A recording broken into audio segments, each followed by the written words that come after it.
I'm going to be honest here, I paid very little attention to the area of video switchers and selectors for video game systems since I've been settled on my combination of G-SCARTs, G-COMs, and Extron crosspoints for a good, 6 or 7 years now. I figured that particular area of my setup was done and dusted. Until the Scalable Video Switch was revealed in 2024. This modular AV selector is the new hotness on the scene and works seamlessly with the current crop of 4K upscalers to create a truly streamlined and out-of-sight back end to your gaming setup. Let's take a look and see what the Scalable Video Switch is capable of.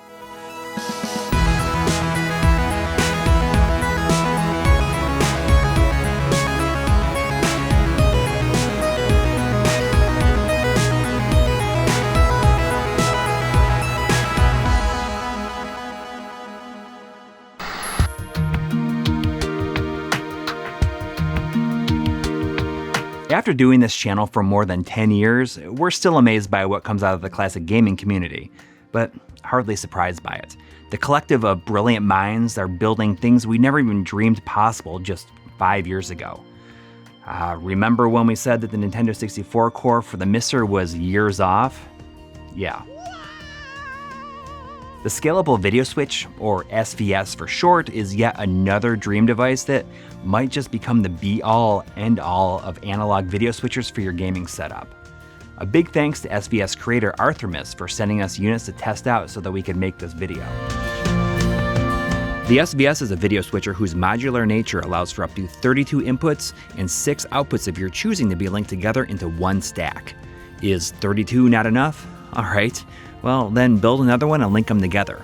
Need even more? Have at it. VS stacks can be linked together for up to a ridiculous 248 individual inputs. Pretty insane, right? It truly is scalable to your needs. Let's not get ahead of ourselves yet though. The expansion kit that allows for building multiple linked stacks is set to release later this spring. Each input module will run around $35 while the output modules cost $25 a piece. To link the input and output segments together, you'll also need the control module, which will cost you $40. This houses the USB input for power, an SD card slot, a 3.5mm jack for an IR blaster, and an input selection button. The gang of currently available input modules consists of SCART, Component, Composite, and S-Video, and VGA/HD15/D-Sub, or whatever you want to call it. Output options are equivalent. These should cover all the analog signals you want to throw at it and send that signal to your screen, or screens, and/or scaler of choice. Right now, the only thing that's missing that I can think of are straight just BNC cable modules. But Arthremis has confirmed that these are currently in the works and should be arriving in the later months. Each individual input module has a dedicated low-pass filter switch that can be used to clean up particularly noisy inputs. But in general, you probably won't need them as long as your cabling is good. And besides, most scalers today are equipped with a built-in LPF anyway. In addition, underneath each SCART and VGA input module, you'll find a recessed sync on green conversion switch. This is nice for edge cases where sync on green may be necessary or helpful. But as Tri will explain in his video quality analysis, we strongly recommend leaving both the LPF and sync on green switches turned to off, unless you have no other choice. There are a few other special features that vary from module to module. For example, the VGA output module has a switch that can convert RGBS to RGBHV when pressed in the downward position. In addition, the VGA input modules automatically create an additional combined sync signal from HV sync. This means that you can use the VGA input to turn, say, a Dreamcast VGA signal into an RGBS signal, making it compatible with devices like the RetroTINK 5X, which has no VGA input, but it can accept 480p over its SCART input. Each input and output has a couple of pins on the PCB that can be used to attach an optional toss-link input and output. These cost $15 each. Just pop off the jumper, slide it on, and snap out the little knockout piece on the plastic on the shell. Once again, this is only used to route the signal. There's no ADC at work here to convert the analog audio to a digital signal, but it's pretty useful for systems with digital audio mods or consoles with optical audio ports built in already. The control unit segment is the division between your inputs and outputs. And the cool thing is that as long as you abide by that division, you can put the individual sections in any order that you choose. The red power LED remains on at all time. And once an input activates, a green LED will illuminate on that segment. The SVS will automatically switch between active inputs and send that audio and video signal to all the output modules simultaneously. If you need to manually switch between inputs, just use the button or remote. Using the button to switch between inputs isn't super responsive. Sometimes you have to press it several times to get it to switch. Maybe it's obvious, but I suppose it's important to state this up front. The SVS is not a matrix switcher like the Extron Crosspoint. It cannot route specific inputs to specific outputs. One input is active at a time, and it will send that signal to all outputs simultaneously. For instance, if you have, say, a component source like the PS2 active, it'll send that YPB-PR signal to all outputs, and it'll be up to you to set the receiving device to interpret it. There's no signal transcoding happening. Although Arthremis is working on component and RGB modules that will convert RGB input signal into YPB-PR or vice versa. This will be great for those who have consumer CRTs that only have component hookups. The current situation can be pretty handy though if you have a PVM that only has one input, like my 14L2 here, which can quickly switch between RGB and component modes with a push of a button. A big revelation for us has been just how powerful the VGA/D-Sub/HD15 output module is. Every input will be sent over it, and it just takes a device on the other end that can accept those signals over that connection to make it work.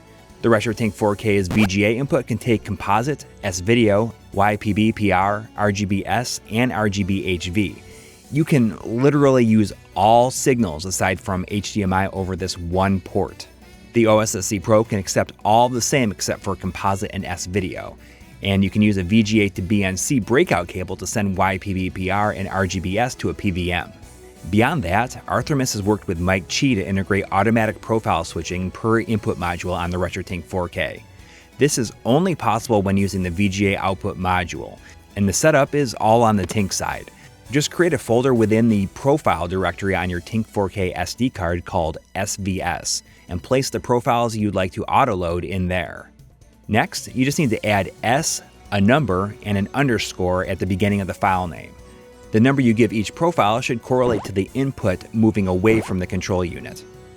For instance, I have my Genesis going into the 5th port on my SVS, so then I just add S5 underscore to the beginning of the profile name.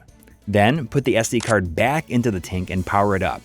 Turn on the Auto Load SVS setting in the Profile menu. Turn on the system and see if it loads. Now keep in mind, if you're using a pre-made profile on the SD card, you'll probably need to change the input source to the correct HD15 selection. Then check if you need to run the auto phase or auto gain settings and save your profile. At the moment, I'm still using my G-SCART and G-Comps daisy chained into the SVS, which means I can't get too specific with per console profiles yet. In this situation, I just set the auto switching to load an all-around generic sampling profile for those inputs. Something to keep in mind is that only the VGA output closest to the control unit is capable of sending auto load instructions, so make sure that that's the one you hook into your TINK 4K. Currently, auto profile loading is exclusive to the TINK 4K, but it's expected to come to other scalers in the future. The catch being, it'll need an additional communication add-on module for it. However, you can optionally plug in an IR blaster into the control unit and set it where other scalers can be controlled remotely by it. So, for example, if you have a RetroTINK 5X or OSSC, you could use this to switch between the various inputs depending on the signal received by the SVS. Codes for the IR blaster are stored on the SD card slot on the control module. In the future, serial commands for the previously mentioned communication module will also be stored here. Unfortunately, firmware isn't updated through the SD card. Instead, you'll have to connect the SVS to your computer via the USB-C port and run the installer downloaded from the website. This might not exactly be convenient for most people, but honestly, I'm just happy that firmware updates are an option in the first place.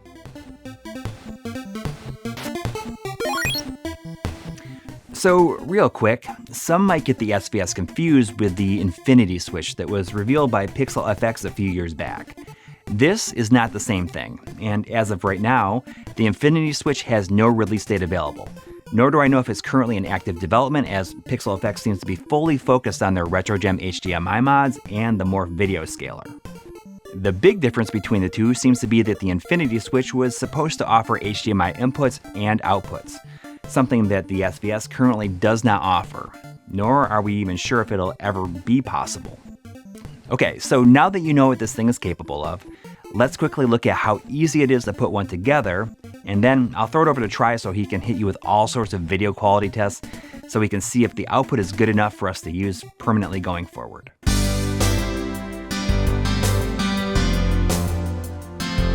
So you put your order in for a whole bunch of input and output modules. A box shows up and you unpack them. Whew, man, where to even start, right? Each segment is a PCB with the relevant input or output and a plastic shell. Thankfully, it's rather easy to put together once you understand the order in which things need to fit together. The orientation of the pins and connectors on each segment, combined with how they fit into their plastic shells, make it really tough to screw this up. But you'll still want to pay attention to labels on each one to make sure you're not making some mistake that'll cost you time in having to rearrange your parts.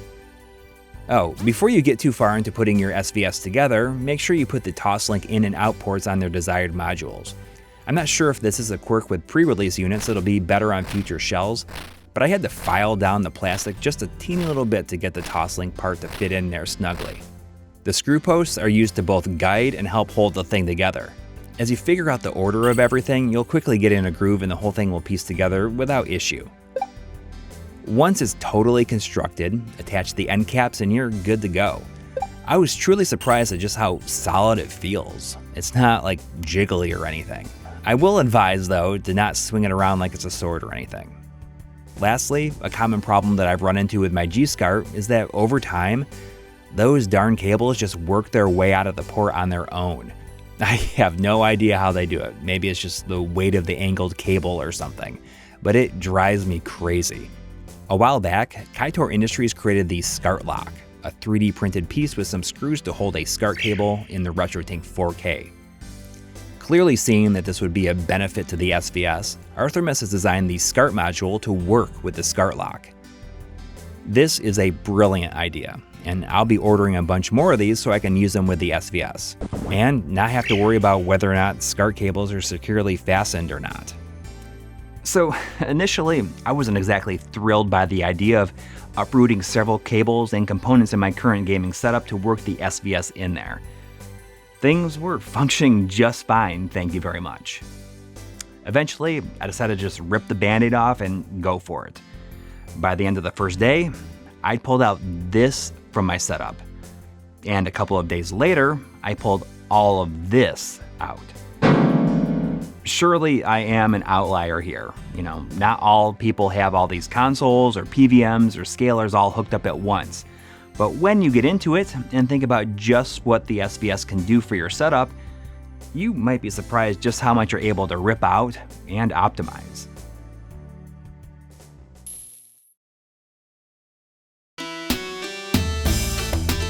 Video switchers and the quality of the cables you use with them can have a massive impact on image quality. For instance, while the mechanical bandridge SCART switchers can be quite good, the powered bandridge switchers significantly darken and soften the image.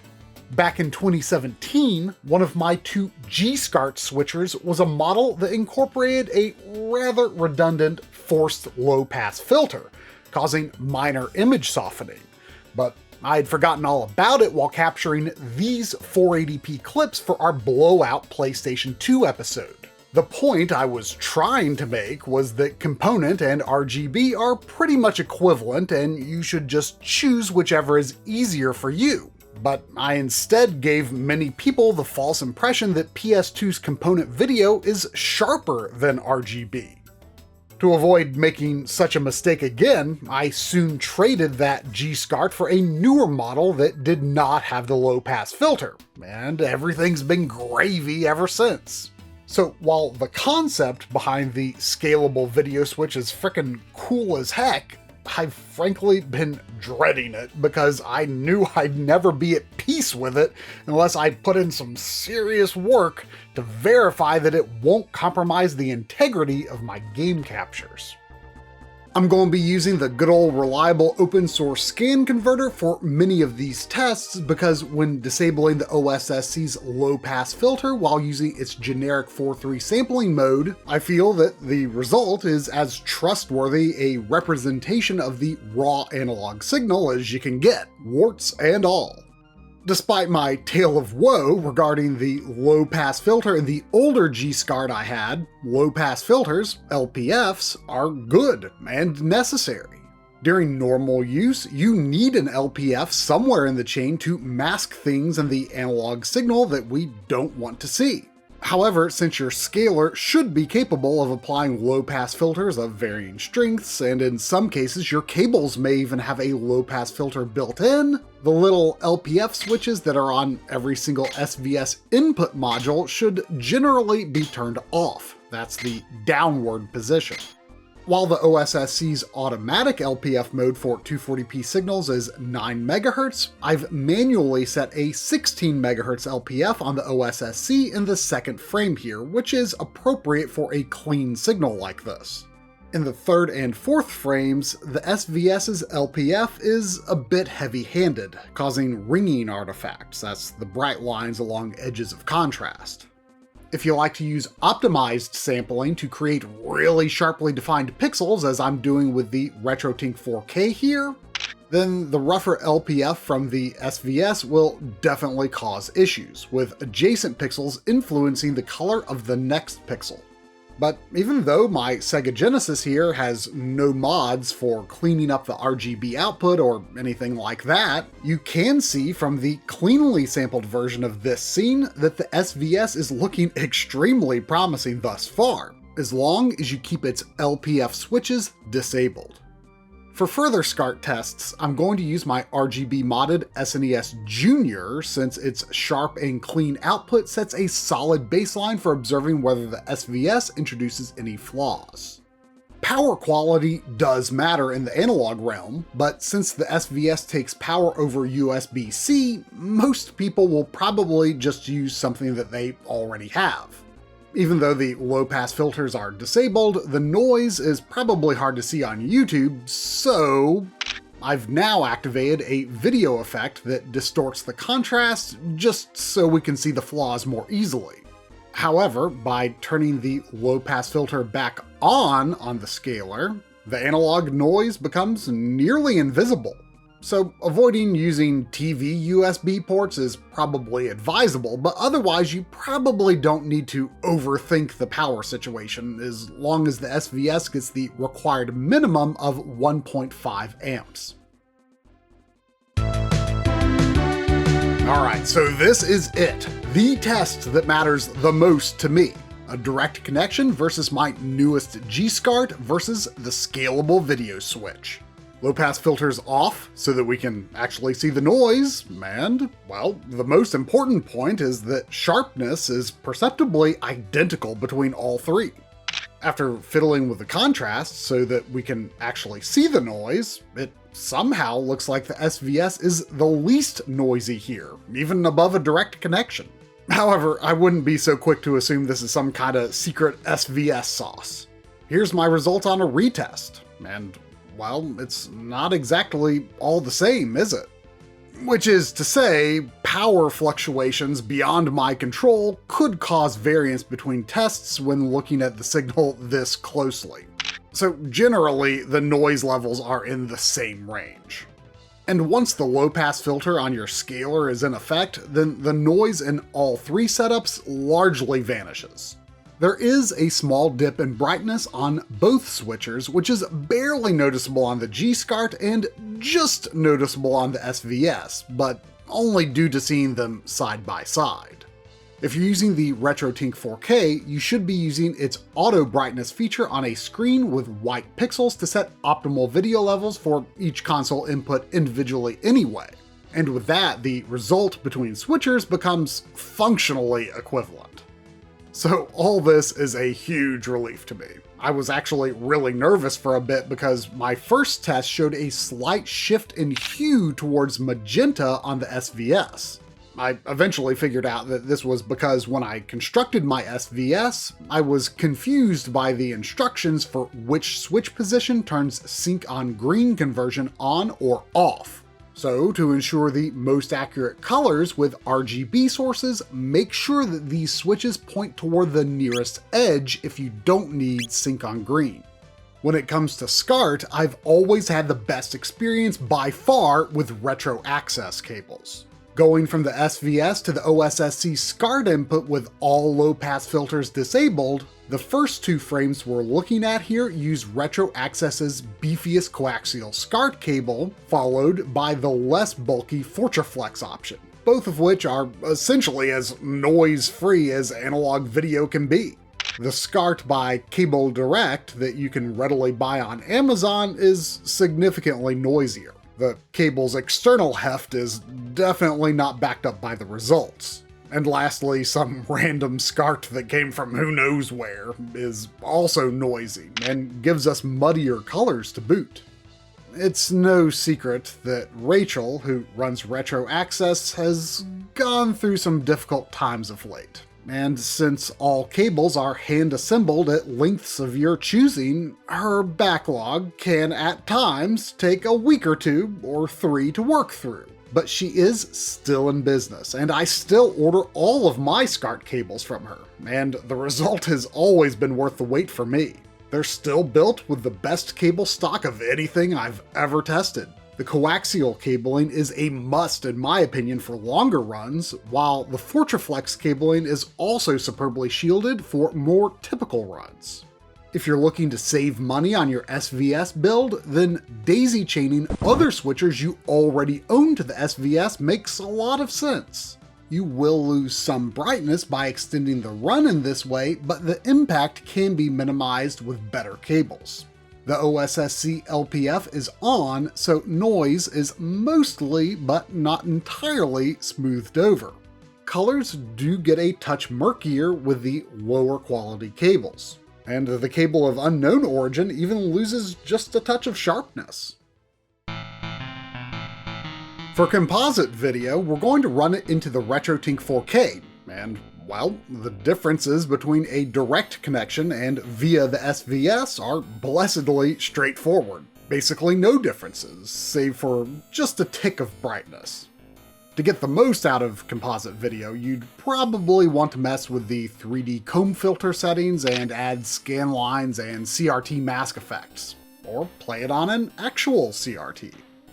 As for S-Video, which is part of the composite input and output modules, the performance here holds no surprises. Here I'm using an Insurrection Industries S-Video cable with an earlier non-one-chip Super Nintendo equipped with the Edge Enhancer mod. Unlike the prototype I reviewed last year, the final Edge Enhancer mod does support composite and S-Video output. However, the RetroTINK 4K has a very cool feature for S-Video that I've been curious to try, and the SVS has finally given me the means to use it. By sending S-Video over the VGA output module, the RetroTINK 4K can go into an enhanced S-Video mode that allows you to sample the luma just as accurately as component video. Colors will bleed a bit horizontally since that's just what S-Video Chroma does, but it gets you shockingly close to the clarity of optimized RGB sampling. As Corey already mentioned, the VGA output module can do it all, and from a video quality perspective, there is absolutely no downside to sending all signals to your RetroTINK 4K over this output as long as you use good cables. When it comes to the VGA input, well, I mostly play Dreamcast with my DC Digital HDMI mod, so all I have for VGA is a broken Toro box and a cheap third-party VGA cable. Just a cable, not a box, but it's not that bad actually.